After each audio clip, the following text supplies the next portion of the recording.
Hello दोस्तों, कैसे हैं आप सभी का स्वागत है एमएम मैथ स्टडी में। आज ये हमारा प्रैक्टिस सेट नंबर 41 है और इसमें हम मैथ के इम्पोर्टेंट सवाल देखने वाले हैं जो आपके एसएससी, रेलवे, दिल्ली पुलिस और गवर्नमेंट एग्ज़ाम सभी तरीके के एग्ज़ाम के लिए इम्पोर्टेंट होने वाले हैं। तो वीडियो को एंड तक देखना और इसके पहले जो वीडियो डाली है मैंने उनको भी ज़रूर देखें। उनमें भी जो क्वेश्चन है वो आपके किसी भी तरीके के जो एग्ज़ाम हैं उनमें देखने को मिलेंगे। तो चलिए वीडियो को शुरू करते हैं और देखते हैं हमारा सवाल नंबर 1।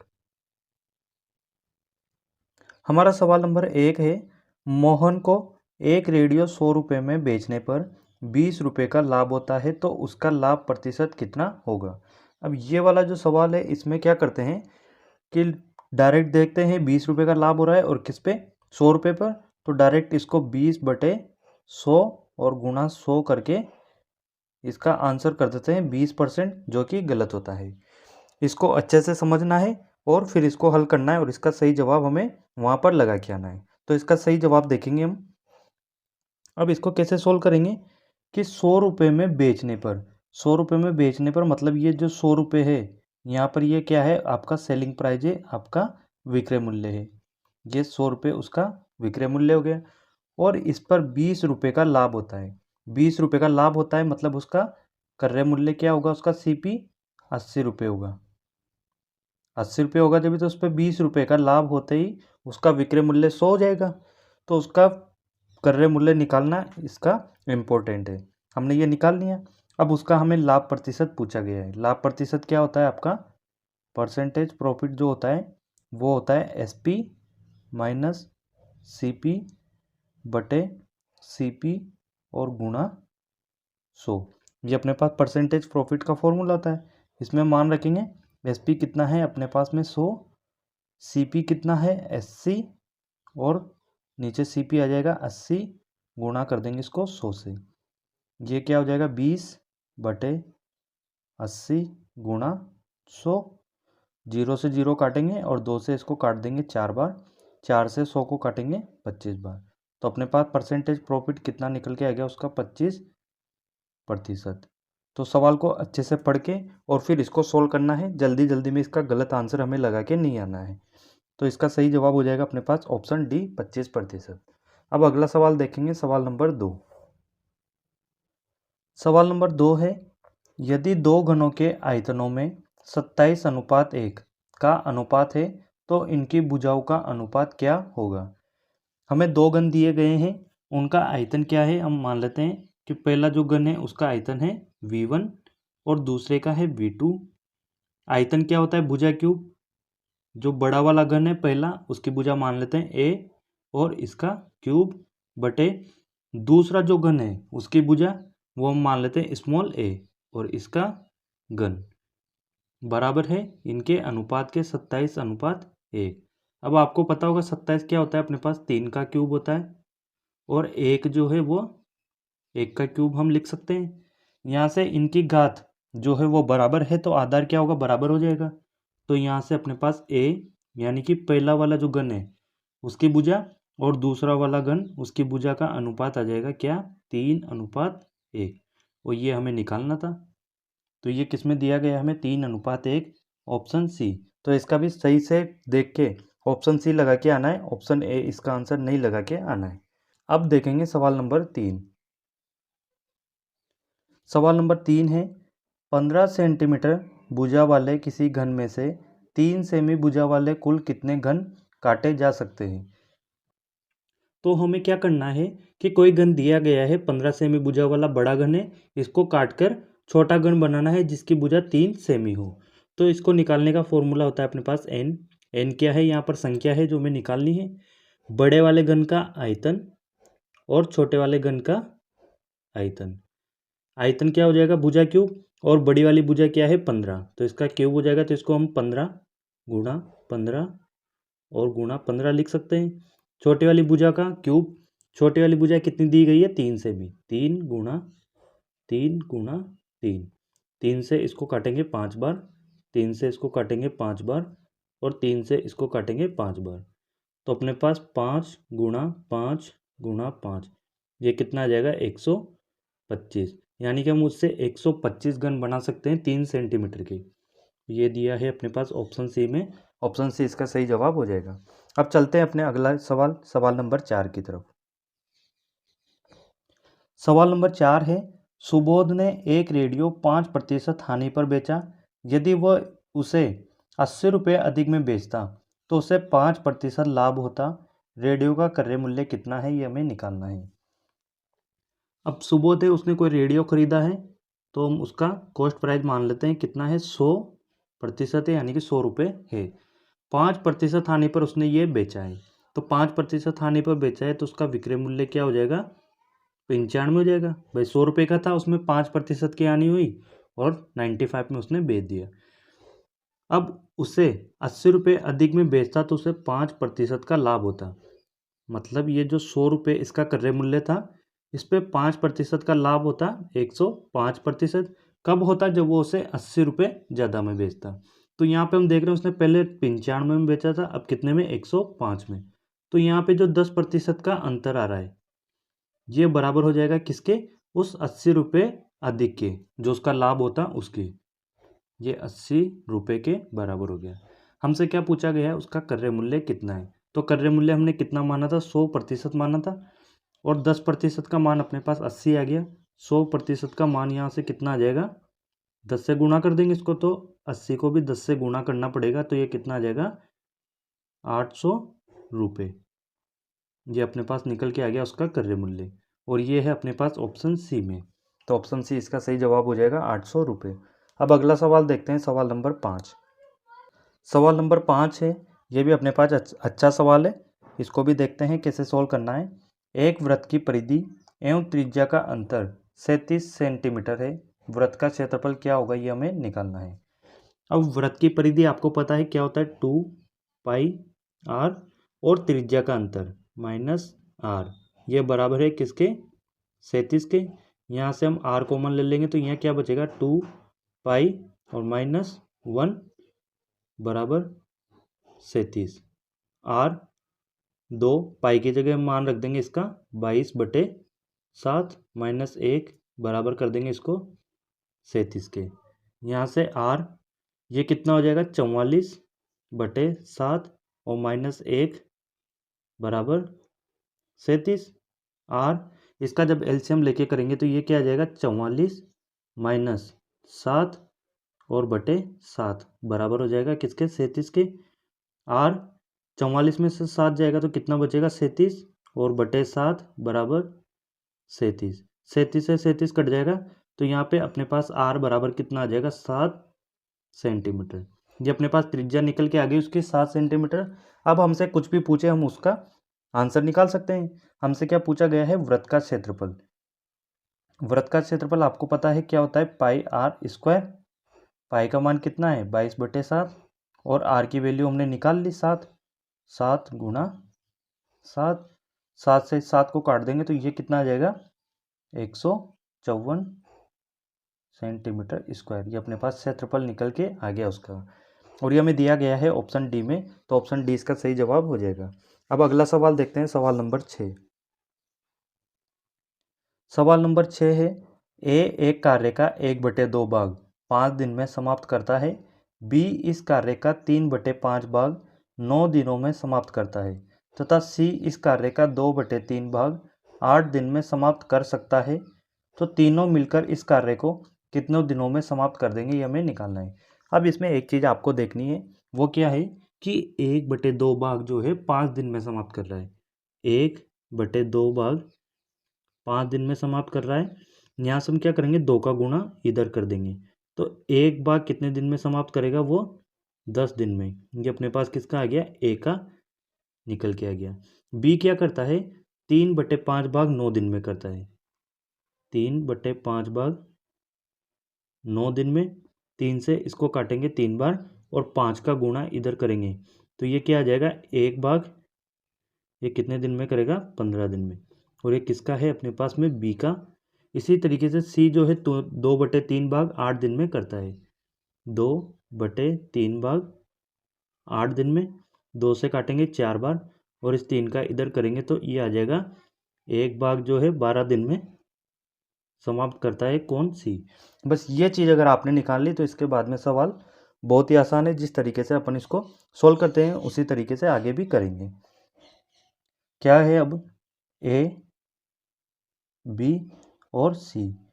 ए एक भाग कितने दिन में करता है, अभी हमने निकाला है 10 दिन में, और बी 15 दिन में, सी 12 दिन में। टोटल वर्क ले लेंगे, इनका एलसीएम कितना 60। यहाँ से ए की इफिशियंसी आ जाएगी अपने पास, 10 का भाग इसमें करेंगे 60 में तो 6, और बी का मान आ जाएगा, इस 15 का भाग करना है हमें इस 60 में, कितनी बार 4 बार, और सी का आ जाएगा 12 का भाग करेंगे हम 60 में तो 5। ये अपने पास ए, बी और सी की कार्य क्षमता निकल के आ गई। हमसे बोला है तीनों मिलकर इस कार्य को कितने दिनों में समाप्त करेंगे। तो हमें दिन निकालने हैं कितने दिन में। ये क्या आ जाएगा, टोटल वर्क और बटे इसमें टोटल जो इनकी इफिशियंसी है उसका भाग कर देंगे। टोटल वर्क कितना है अपने पास 60, हमने जो माना था 60, और टोटल वर्क क्या है, इन तीनों को ऐड कर लेंगे, 6 और 4 10 और 5 15। 15 का भाग इसमें देंगे तो कितना आ रहा है 4। तो अपने पास टोटल दिन निकल के आ गए, उन तीनों के कितने दिन में करेंगे, तीनों मिलकर 4 दिन में। तो इसका सही जवाब है ऑप्शन बी 4 दिन। अब देखते हैं अगला सवाल, सवाल नंबर 7। सवाल नंबर 7 है, दो भाइयों ए तथा बी की वर्तमान आयु का अनुपात 1:2 है। 5 वर्ष पूर्व इनकी आयु का अनुपात 1:3 था। 5 वर्ष बाद इनकी आयु का अनुपात क्या होगा, ये हमें निकालना है।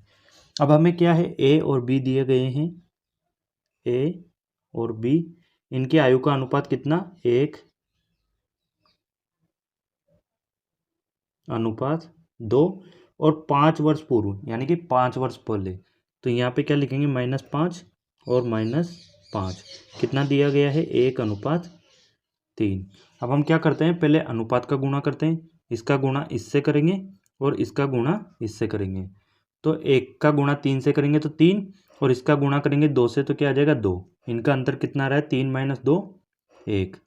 अब क्या करेंगे, अब हम गुणा करेंगे वर्ष में, जो -5 वर्ष और इधर भी -5 है उसका गुणा करेंगे इससे, इसका गुणा करेंगे 3 से और इसका गुणा करेंगे इस 1 से, तो ये क्या आ जाएगा, और इनका अंतर लेना है।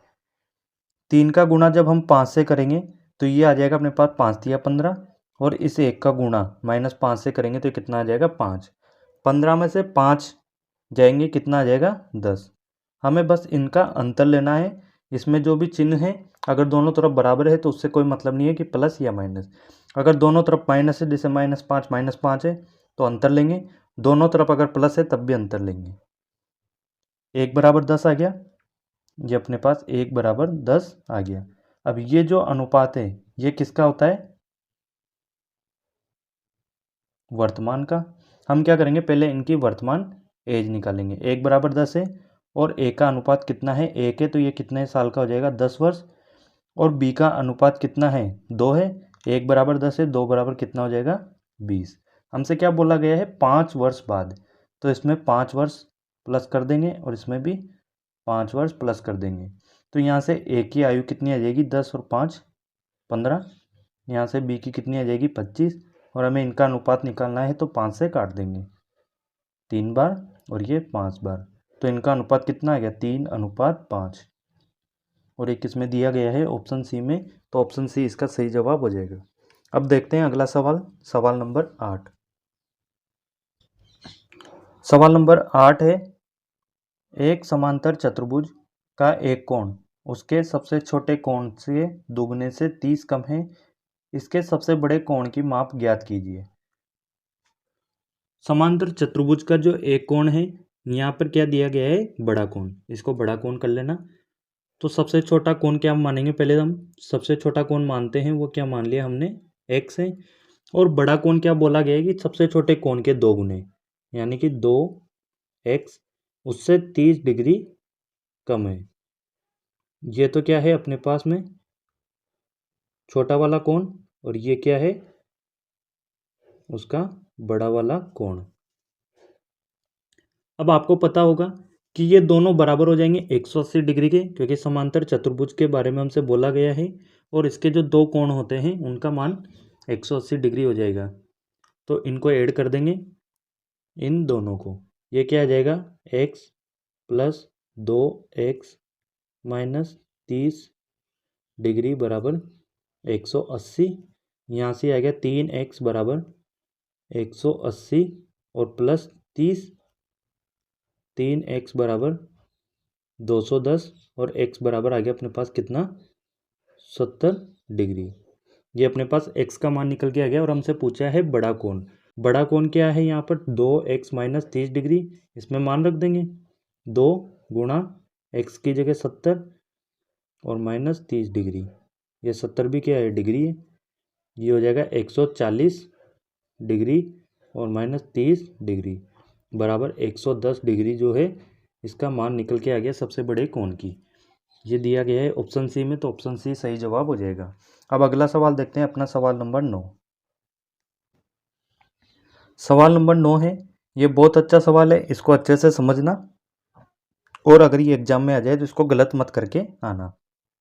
क्या है सवाल, कुछ धन 160 पुरुषों के और कुछ महिलाओं के बीच 16:21 के अनुपात में बांटा जाता है। प्रत्येक पुरुष को 4 रुपये और प्रत्येक महिला को 3 रुपये मिलते हैं। महिलाओं की संख्या क्या है, ये हमें निकालनी है। अब हमें क्या दिया गया है, एक तो पुरुष है और महिलाएं हैं, इनका अनुपात दिया गया है कितना, 16:21 और क्या बोला गया है, प्रत्येक पुरुष को 4 रुपये मिलते हैं। पुरुषों की संख्या उसने हमें दे दी कितनी, 160, तो पुरुष कितने हैं 160 और प्रत्येक को 4 रुपये मिलेंगे, तो टोटल कितने रुपये मिलेंगे पुरुष को, 640 रुपये। ये किसको मिलेंगे, पुरुष को। अब ये जो 16:21 हमें दिया गया है, ये भी तो क्या है, उनके बीच में जो धन बांटा जाता है, यानी कि पुरुषों का तो अपने पास निकल के आ गया 640 और अनुपात में कितना है 16 अनुपात बराबर 640 कर देंगे, तो यहाँ से अपने पास एक अनुपात का मान निकल के आ जाएगा 40 रुपये। ये अपने पास एक अनुपात निकल के आ गया। और महिलाओं के लिए जो धन बांटा गया था उसका अनुपात कितना है, 21 अनुपात।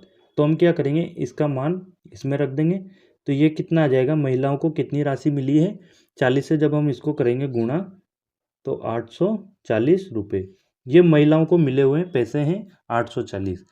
हमें महिलाओं की संख्या निकालनी है, उसके लिए क्या करेंगे, एक चीज़ देखिए कि जैसे आपसे बोल दें कि आपके पास में 10 रुपये हैं और आपको प्रत्येक को 2 रुपये के सिक्के देने हैं, तो आप इस 2 का भाग करेंगे 10 में, कितना आ जाएगा 5। ये 5 क्या है कि आपने 5 व्यक्तियों को 2-2 रुपये के सिक्के दिए हैं, टोटल 10 रुपये की जो राशि थी वो आपने दे दी। तो उसी तरीके से ये महिलाओं को मिले हुए पैसे हैं कितने, 840 और प्रत्येक को कितने मिल रहे हैं, 3 रुपये। तो इसमें क्या करेंगे, 3 रुपये का भाग कर देंगे, तो अपने पास महिलाओं की संख्या निकल के आ जाएगी।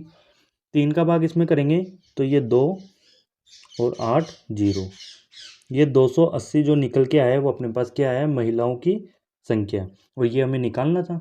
तो ऑप्शन सी इसका सही जवाब हो जाएगा, 280 महिलाओं की संख्या है। आपको ये सवाल समझ में आ गया होगा, अगर नहीं आया तो एक बार आप इसको फिर पीछे करके और दोबारा से देख सकते हैं, मैंने अच्छे से समझाया है। अब अपना आखिरी सवाल देखते हैं, सवाल नंबर 10। सवाल नंबर 10 है, द्विघात समीकरण 2x² प्लस 3x माइनस 5 बराबर 0 का एक मूल 1 है, तो दूसरा मूल क्या होगा। अब इस सवाल को देखते हैं। समीकरण दी गई है हमें क्या, 2x² प्लस 3x माइनस 5 बराबर 0। अब आपको पता होगा कि अपने पास में मूलों का योग होता है, मूलों का योग, और ये क्या होता है, अल्फा प्लस बीटा। अल्फा और बीटा यहाँ पर दो अलग अलग मूल हैं, और ये क्या होता है, -b/a। अब यहाँ पर b क्या है और a क्या है वो देखते हैं हम। ये जो x² के आगे जो भी संख्या है ये क्या है, a, और x के आगे जो संख्या है b, और ये जो -5 है ये पूरी क्या है, सी है। एक मूल तो हमें दिया गया है, उसने बोला है 1 है, तो यहाँ पर अल्फा का मान मान लेते हैं कि 1 है और बीटा का मान हमें निकालना है। बीटा बराबर माइनस बी का मान कितना है, 3 है यहाँ पर, तो लिख देंगे 3, और ए का मान कितना है, 2 है, इसको लिख देंगे 2। यहाँ से बीटा का मान कितना आ जाएगा, बीटा बराबर -3/2, और ये एक इधर चला जाएगा। इसको जब एलसीएम लेके करेंगे तो ये आ जाएगा -3 माइनस का 2 और बटे 2, तो बीटा बराबर कितना आ गया, -5/2, और ये दिया गया हमें ऑप्शन डी में -5/2 इसका सही जवाब हो जाएगा। तो ये थे आपके 10 सवाल। आई होप आपको वीडियो अच्छी लगी होगी। वीडियो अच्छी लगी हो तो वीडियो को आप लोग एक बार लाइक कर देना, और जो लोग चैनल पर नए हैं वो चैनल को सब्सक्राइब जरूर कर देना। मिलते हैं तब तक अगली वीडियो में।